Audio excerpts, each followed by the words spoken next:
Hello students, welcome back to Business Studies class. I am Shweta J from Commerce Department, Gopal Swami PU College, Mysore. In previous class, we had discussed about export procedure. In today's session, let us discuss about import procedure.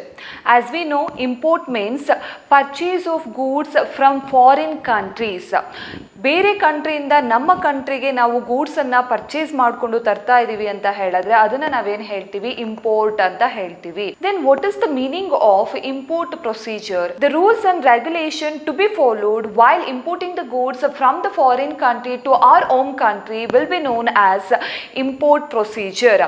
ನಾವು import ಮಾಡ್ಕೊಳ್ಬೇಕಾದ್ರೆ ಏನೆಲ್ಲ rules and regulation ಅನ್ನು follow ಮಾಡ್ತೀವಿ, so ಆ ಎಲ್ಲ rules and regulation formalities ಅನ್ನು ಏನು ಹೇಳ್ಬೋದು, ಇಂಪೋರ್ಟ್ ಪ್ರೊಸೀಜರ್ ಅಂತ ಹೇಳ್ಬೋದು. And this import procedure is vary from one country to another country. So ಒಂದು ಕಂಟ್ರಿಯಿಂದ ಇನ್ನೊಂದು ಕಂಟ್ರಿಗೆ ಇಂಪೋರ್ಟ್ ಪ್ರೊಸೀಜರ್ ಡಿಫ್ರೆಂಟ್ ಆಗಿರುತ್ತೆ, ವೇರಿ ಆಗ್ತಾ ಹೋಗುತ್ತೆ. Generally there are 10 steps involved in import procedure. So now let us discuss one by one. The first import procedure is trade enquiry. Here in the first step, the importer has to make enquiry regarding the availability of goods and from which country goods are to be imported. ಯಾವ ಕಂಟ್ರಿಯಿಂದ goods ಅನ್ನ import ಮಾಡ್ಕೊಳ್ತಾ ಇದ್ದೀವಿ ಮತ್ತು goods ನ availability ಬಗ್ಗೆ first ಎಂಕ್ವೈರಿಯನ್ನ importer ಮಾಡಬೇಕಾಗಿರುತ್ತೆ.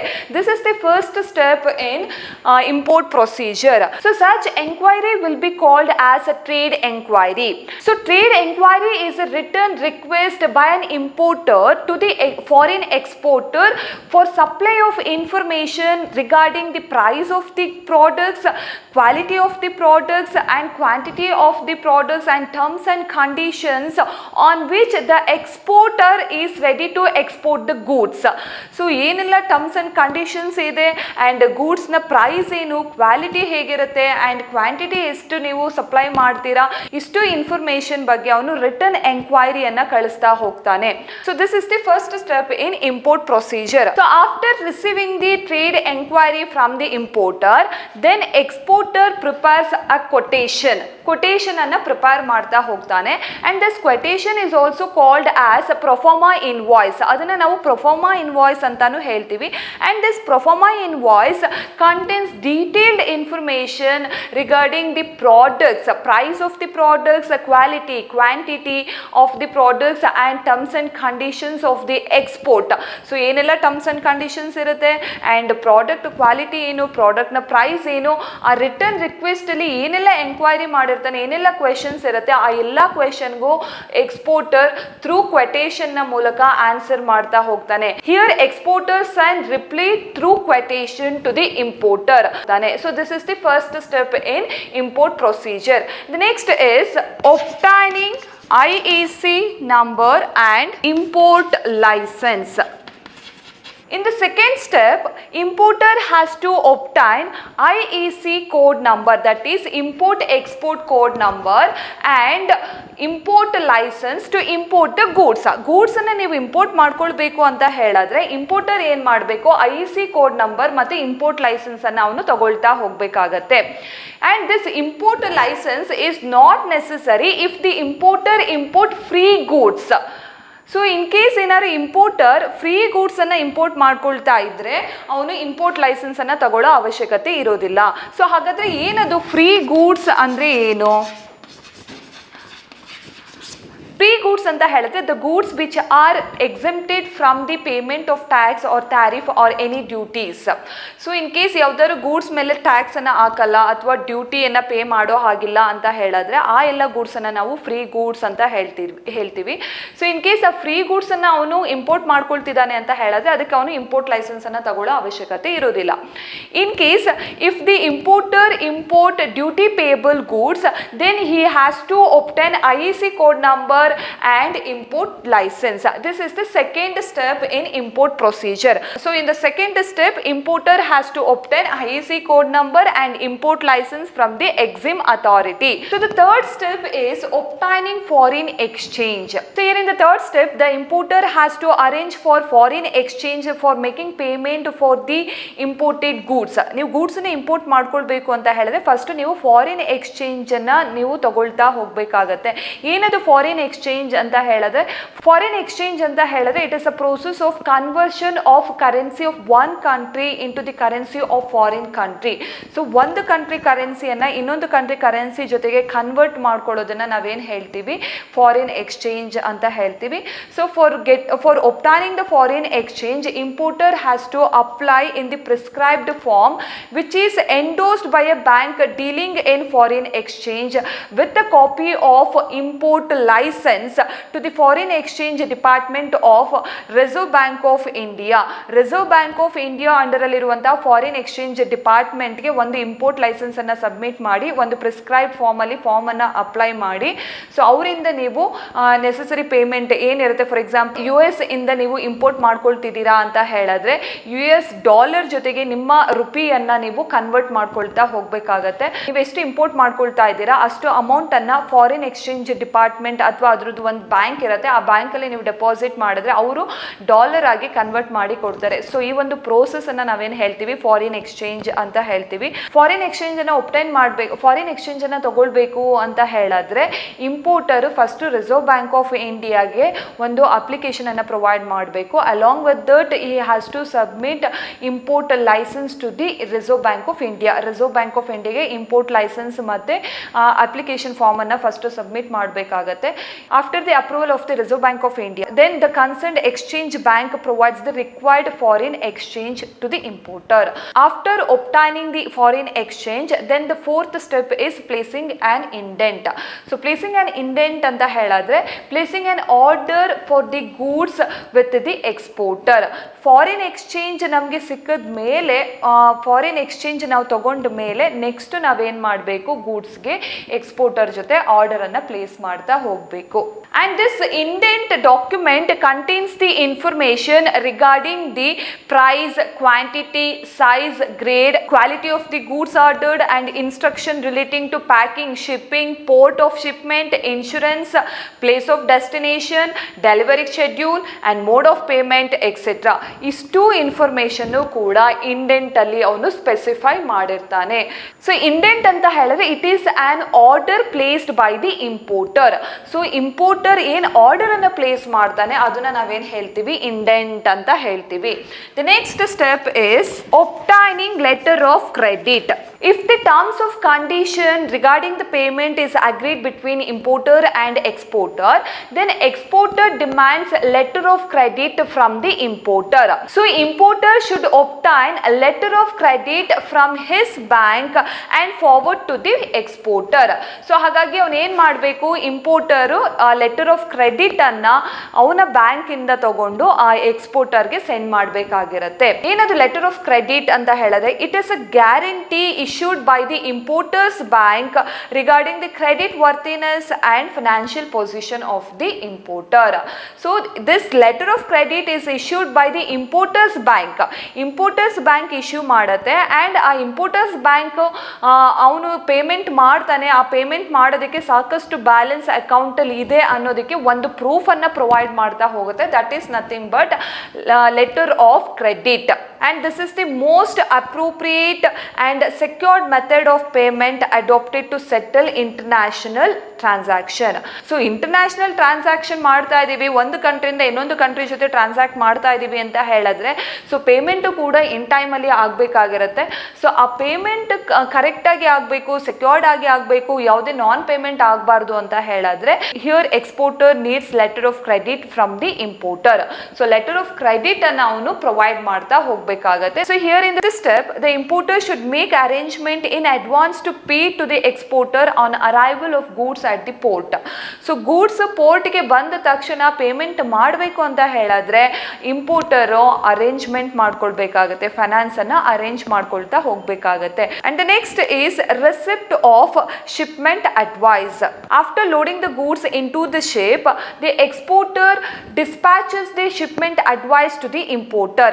ಎಲ್ಲ goods goods ಅನ್ನು ಶಿಪ್ ಒಳಗಡೆ ನಾವು ಲೋಡ್ ಮಾಡಿದ್ಮೇಲೆ ಎಕ್ಸ್ಪೋರ್ಟರ್ ಇಂಪೋರ್ಟರ್ಗೆ ಶಿಪ್ಮೆಂಟ್ ಅಡ್ವೈಸ್ ಅನ್ನ ಸೆಂಡ್ ಮಾಡಬೇಕಾಗತ್ತೆ.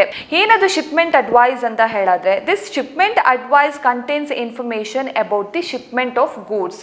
ನಾವು ಗೂಡ್ಸ್ ಅನ್ನ ನಾವು ಶಿಪ್ ಒಳಗಡೆ ಕಳಿಸ್ತಾ ಇದ್ದೀವಿ ಅಂತ ಹೇಳೋದಕ್ಕೆ ಒಂದು ಪ್ರೂಫ್ ಡಾಕ್ಯುಮೆಂಟ್ ಯಾವುದು ಅಂತ ಹೇಳಿದ್ರೆ that is nothing but shipment advice. And this shipment advice contains the information such as invoice number, bill of lading, airways bill number and date, the name of the ship with the date and port of export, description of goods, quantity, etcetera. ಇಷ್ಟು ಇನ್ಫಾರ್ಮೇಷನ್ನು ಕೂಡ shipment of advice ಅಲ್ಲಿ ಇರುತ್ತೆ. And exporter should send this shipment advice to the importer after loading the goods in to the ship. ಗೂಡ್ಸ್ನ ship ಒಳಗಡೆ ನೀವು load ಮಾಡಿದ ತಕ್ಷಣ ಇಂಪೋರ್ಟರ್ಗೆ ಶಿಪ್ಮೆಂಟ್ ಅಡ್ವೈಸನ್ನು ಸೆಂಡ್ ಮಾಡಬೇಕಾಗತ್ತೆ. The next step is retirement of import documents. This is the 8th step in import procedure. In this step, the exporter has to send all the required documents through his banker to the importer. ಏನೆಲ್ಲ documents ಅನ್ನ prepare ಮಾಡಿರ್ತಾನೆ exporter, ಆ ಎಲ್ಲ documents ಅನ್ನು ಕೂಡ ಇಂಪೋರ್ಟರ್ಗೆ send ಮಾಡಬೇಕಾಗತ್ತೆ. What are all the important documents to be required by the importer such as bill of exchange, commercial invoice, bill of lading, marine insurance policy, certificate of origin, packing list etcetera. Exporter ಇಂಪೋರ್ಟರ್ಗೆ ಅವಶ್ಯಕವಾಗಿರುವಂತಹ ಎಲ್ಲ documents ಅನ್ನ send ಮಾಡಬೇಕಾಗತ್ತೆ. So ಆ ಒಂದು step ಅನ್ನು ನಾವೇನು ಹೇಳ್ತೀವಿ, ರಿಟೈರ್ಮೆಂಟ್ ಆಫ್ ಇಂಪೋರ್ಟ್ ಡಾಕ್ಯುಮೆಂಟ್ಸ್ ಅಂತ ಹೇಳ್ತೀವಿ. The next is arrival of goods and the 9th step is arrival of goods. After the goods arrived at the port, the carrier of the goods informs the officer in charge at the dock of the importing country and he provides the document called import general manifest. Goods ಪೋರ್ಟ್ಗೆ arrive ಆದ್ಮೇಲೆ so ಅಲ್ಲಿನ incharge ಯಾರು ಇರ್ತಾರೆ, ಆ incharge ಒಂದು document ಅನ್ನ ಕೊಡ್ತಾನೆ. So ಅದನ್ನ ನಾವೇನು ಹೇಳ್ತೀವಿ, ಇಂಪೋರ್ಟ್ ಜನರಲ್ ಮ್ಯಾನಿಫೆಸ್ಟ್ ಅಂತ ಹೇಳ್ತೀವಿ. And this is a document which contains the details about the imported goods. Goods ನೀವೇನು ಇಂಪೋರ್ಟ್ ಮಾಡ್ಕೊಂಡಿದ್ದೀರಾ ಅದ್ರ ಬಗ್ಗೆ ಒಂದಿಷ್ಟು ಇನ್ಫಾರ್ಮೇಶನ್ ಸೊ ಆ ಒಂದು ಡಾಕ್ಯುಮೆಂಟ್ ಅಲ್ಲಿ ಇರುತ್ತೆ. And it is very important for unloading cargo. Cargo ಅಂತ ಹೇಳಿದ್ರೆ ಗೂಡ್ಸ್ ಅಂತ ಹೇಳ್ತೀವಿ. ನೀವು ಗೂಡ್ಸ್ ಅನ್ನ ಶಿಪ್ ಇಂದ ಅನ್ಲೋಡ್ ಮಾಡ್ಕೊಳ್ಬೇಕು ಅಂತ ಹೇಳಿದ್ರೆ ಸೊ ಅಥವಾ ಪೋರ್ಟಲ್ ಅರೈವ್ ಆಗಿದೆ, ಸೊ ಆ ಪೋರ್ಟ್ ಆ ಡಕ್ ಏರಿಯಾದಲ್ಲಿ ಇದೆ ಅಂತ ಹೇಳಿದ್ರೆ ಸೊ ಅಲ್ಲಿಂದ ನೀವು ಅನ್ಲೋಡ್ ಮಾಡ್ಕೊಳ್ಬೇಕು ಅಂತ ಹೇಳಿದ್ರೆ ನಿಮಗೆ ಒಂದು ಡಾಕ್ಯುಮೆಂಟ್ ರಿಕ್ವೈರ್ಮೆಂಟ್ ಇರುತ್ತೆ. So that is nothing but import general manifest ಅಂತ ಹೇಳ್ತೀವಿ. The next step is customs formalities and take delivery of goods. This is the last step in import procedure. All the goods imported into India have to pass through custom clearance after they cross the Indian borders.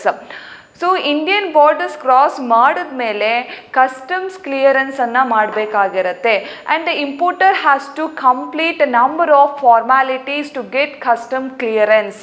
So custom clearance ಮಾಡ್ಕೊಳ್ಬೇಕು ಅಂತ ಹೇಳಿದ್ರೆ ಅಥವಾ custom ಡ್ಯೂಟಿಯನ್ನು pay ಮಾಡಬೇಕು, import custom duty ಅಂತ ಹೇಳ್ತೀವಿ, ಇದನ್ನು pay ಮಾಡಬೇಕು ಅಂತ ಹೇಳಿದ್ರೆ ಇಂಪೋರ್ಟರ್ ಒಂದಿಷ್ಟು ಫಾರ್ಮ್ಯಾಲಿಟೀಸನ್ನು ಫಾಲೋ ಮಾಡಬೇಕಾಗತ್ತೆ. There are 3 formalities.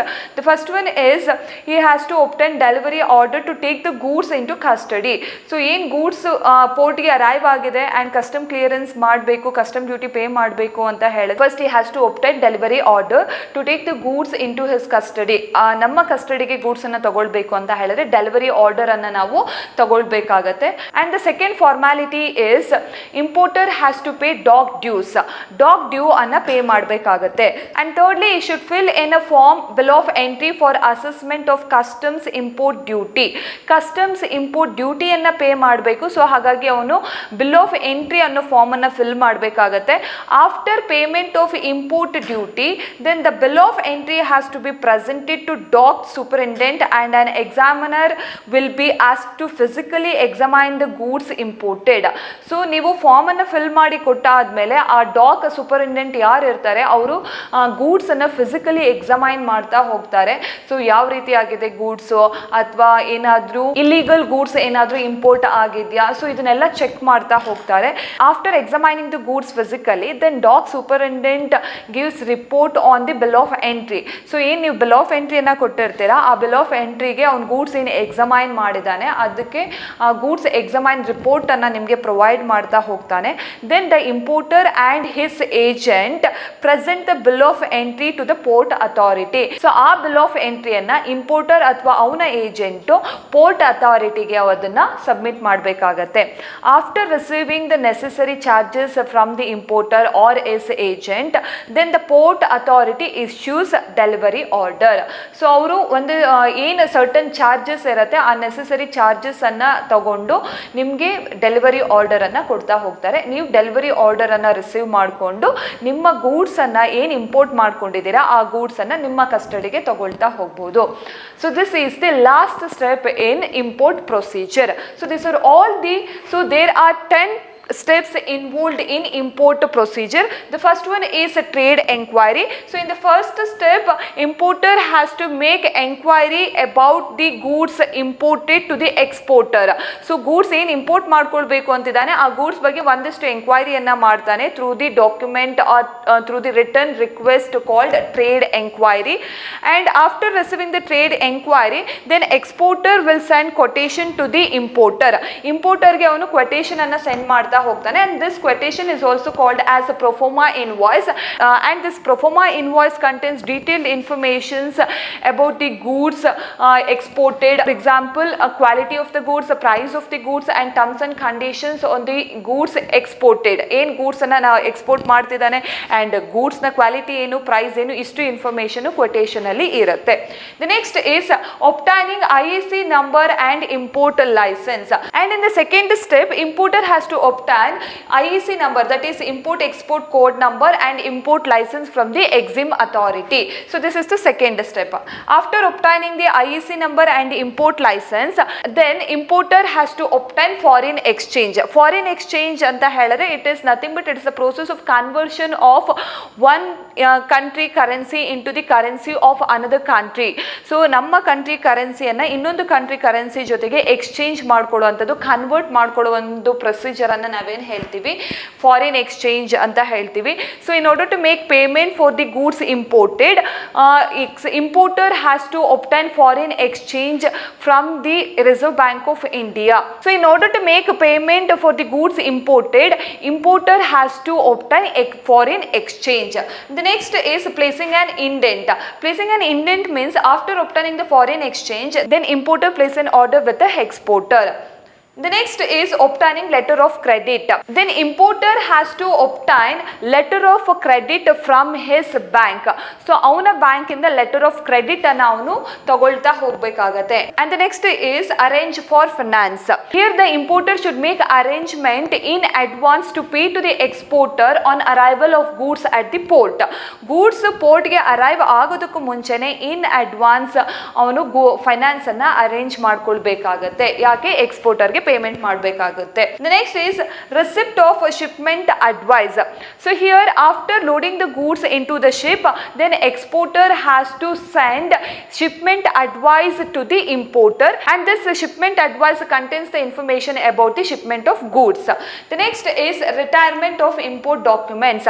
So here in this step, the exporter should send all the required or necessary documents to the importer.